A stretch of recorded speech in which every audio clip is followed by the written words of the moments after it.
Siamo sempre alla finale nazionale del campionato italiano cadetti e abbiamo la fortuna di trovare il consigliere federale Antonio Di Maggio, che è qui davanti a noi, è un pezzo della storia del judo italiano, maestro esperto, persona stimata da tutti. E volevamo chiedergli, visto che una settimana fa c'è stato il torneo a Vittorio Veneto, al quale lui avrebbe voluto venire ma era impegnato a livello federale, quindi si è scusato della mancata presenza, se aveva raccolto qualche notizia in merito a questo torneo. Di cosa sa maestro Di Maggio?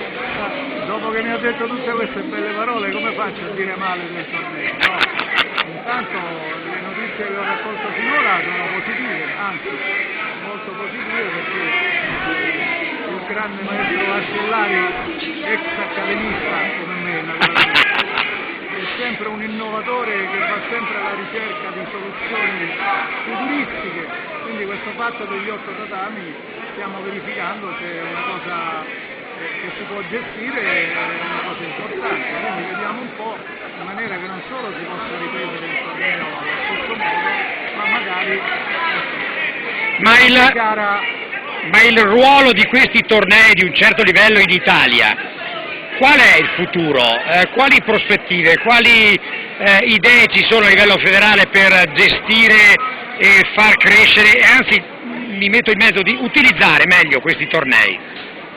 Diciamo che partiamo dal presupposto che dobbiamo sempre ringraziare gli organizzatori perché svolgono un ruolo che la federazione altrimenti non potrebbe svolgere a livello così territoriale per far crescere meglio e più preparati i nostri atleti, no? Quindi svolgono già un ruolo tecnico.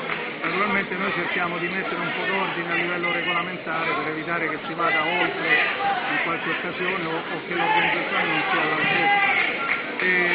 L'utilizzo futuro, come si fa? Di idee ce ne sono tante, magari creare una ranking list che sarebbe come fa l'Unione Europea, però abbiamo delle difficoltà poi per l'utilizzo di questa ranking list perché l'anno dopo vengono a cambiare le categorie, quindi poter fare forse del junior e senior, vedremo. Comunque noi, torno a ripetere, cerchiamo di dare delle regole sempre più precise, ma ringraziando sempre chi organizza perché fa il lavoro per noi. Bene, un grazie ancora al nostro mitico maestro Di Maggio, nonché consigliere nazionale, e arrivederci alla prossima occasione. Grazie maestro.